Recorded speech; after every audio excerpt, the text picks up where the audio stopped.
43 years po ng servisyo ng OWA sa OFW, nandyan po ang OWA para sa pag-asenso ng OFW at inyong pong pamilya. Hindi po titigil ang serbisyo ng OWA, patuloy po kami na nandito kasama sa inyong paglalakbay ng mga OFW. Patungo sa tagumpay ninyo at mga mahal sa buhay, patuloy ang aming mga serbisyo. Sa 43 years po namin, lumago at dumami po ang aming mga programa po para sa inyo. Again po, maraming salamat po sa inyong mga pagdalo. Sa ating gusto ko rin pong pasalamatan, personally, yung mga Filipino community leaders. Kasi po, bawat isa pong case ng ating na ma-resolve po, lagi po natin kaagapay yung mga Filipino community leaders, ang ating Migrant Workers Office, at ang ating embahada. Lahat po ay tulong-tulong po kami upang makatulong po sa isang kababayan po natin. Hindi lamang po OWA. Without you po, wala po kami dito sa inyo.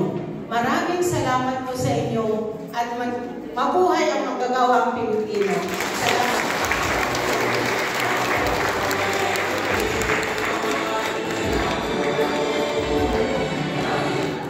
Thank you so much to our welfare officer, Ma'am Rosalie.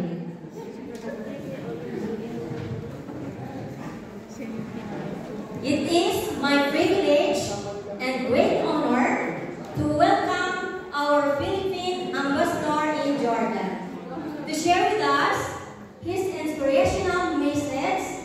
Let's give a big hand to His Excellency Ambassador Wilfredo C. Santos.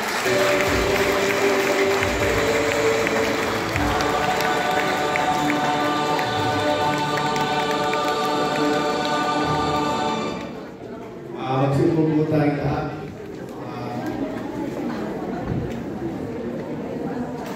I think we should always remember that we are in the house of God. Simbahan pa rin po ito.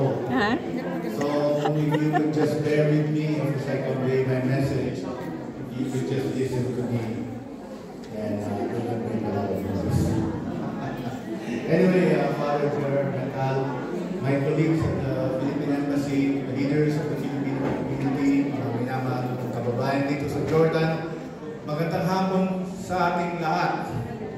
First and foremost, I extend my heartfelt congratulations to the Overseas Workers Welfare Administration on the occasion of its 43rd anniversary.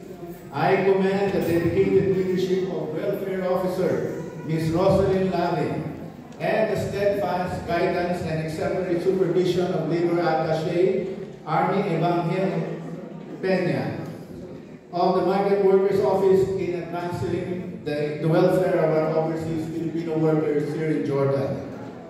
For over 4 decades, OWA has stood as a pillar of support for our overseas Filipino workers, upholding their rights, promoting their welfare, and ensuring that their sacrifice and hard work are recognized and valued.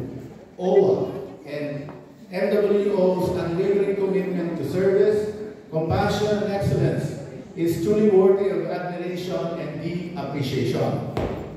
In Jordan, the work of OWA has been nothing short of inspiring.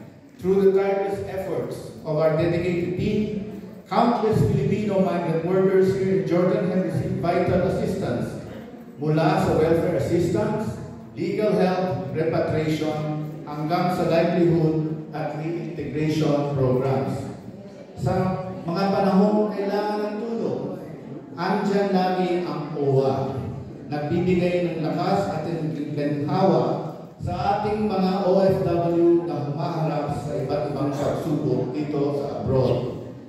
Bukod pa rito, nasaksihan natin mismo kung paano ang OWA ay hindi lamang nagbibigay ng serbisyo, kundi pati ng pag-asa at dignidad sa ating mga manggagawang Pilipino. Sa pamamagitan ng kanilang medical at psychosocial support at sa pag-oorganisa ng mga community activities katulad nito na nagpapalakas ng loob at nagbubuklod sa ating komunidad, patuloy na pinapatunayan ng OWA ang mahalagang papel papel nito bilang kaagapay sa pagsusulong ng kapakanan at kabutihan ng ating mga overseas Filipinos nasaan man silang panig ng mundo. At ngayon nga po, inihanda ng OWA ang celebration na ito para sa inyong lahat.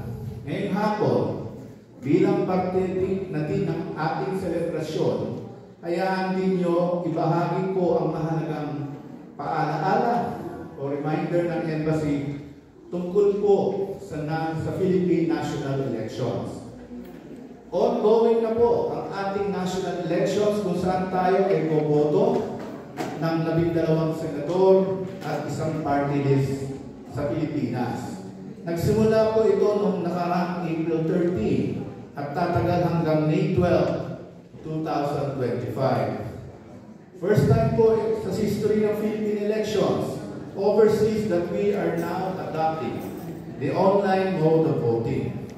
Under this new system, a registered voter cannot vote in the elections unless he or she has enrolled in the overseas voting and counting system. Voters have only until May 7, tandaan po natin yan, to enroll in the OVCS. So far, the number of enrolled voters in Jordan is very small, mababa po. As of today, only 581 of the total 3,996 registered voters in Jordan have enrolled. This represents a low percentage of 14.5%. Hopefully, the numbers and percentage will increase in the coming weeks. Actually, 2 linggo na lang po. Kasi matatapos na po ang election period on May 12. So, we hope you can convince our fellow kababayan to enroll and vote. If our kababayan encounter difficulties in navigating through the new system, we have commonly deputized personnel to assist them through the overseas voting kiosk located at the Embassy, which is accessible to the public every day during the 13-day voting period. Open po ang kiosk araw-araw kahit po weekends or holidays tulad ngayon from 8 a.m. until 4 p.m. Ngayong hapon po, kasama po din po sila upang magbigay sa inyo ng assistance. Dinala po namin dito ang ating overseas voting kiosk para sa inyo.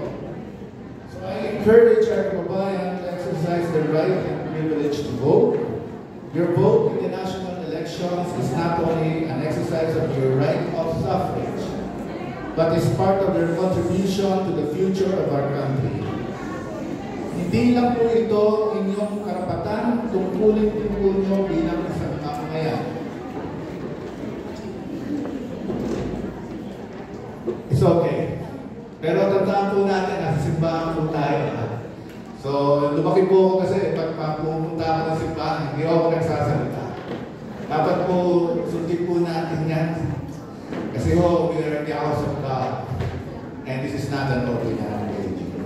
So mga kababayan, bumoto na po tayo para sa kinabukasan ng ating bansa. Please vote wisely and make your vote count. As we celebrate this meaningful milestone in OWA's history, let us reaffirm our collective commitment to protecting and uplifting the lives of our overseas Filipinos. To OWA and the Migrant Workers Office headed by Labor Attaché Army Peña and to Welfare Officer Rosalyn Lavin, thank you for your unwavering service, your compassion, and your dedication. Thank you also for your support to my mission here in Jordan. I truly appreciate your cooperation with the Embassy in all its endeavors, particularly in extending assistance to our distressed Filipino workers. May you continue to bring hope and support for every Filipino working abroad. Congratulations once again on your 43rd anniversary. Mabuhay ang OWA at mabuhay ang manggagawang Pilipino. Maraming salamat.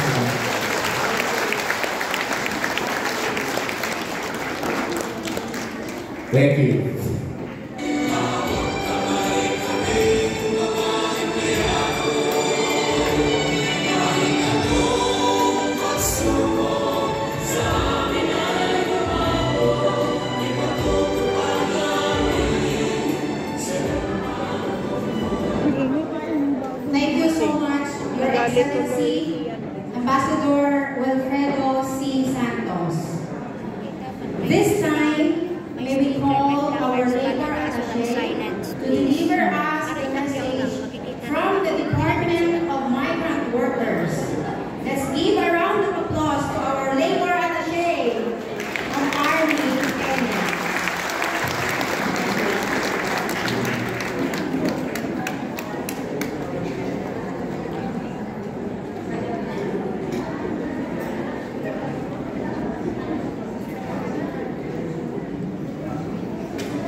Memorial Day.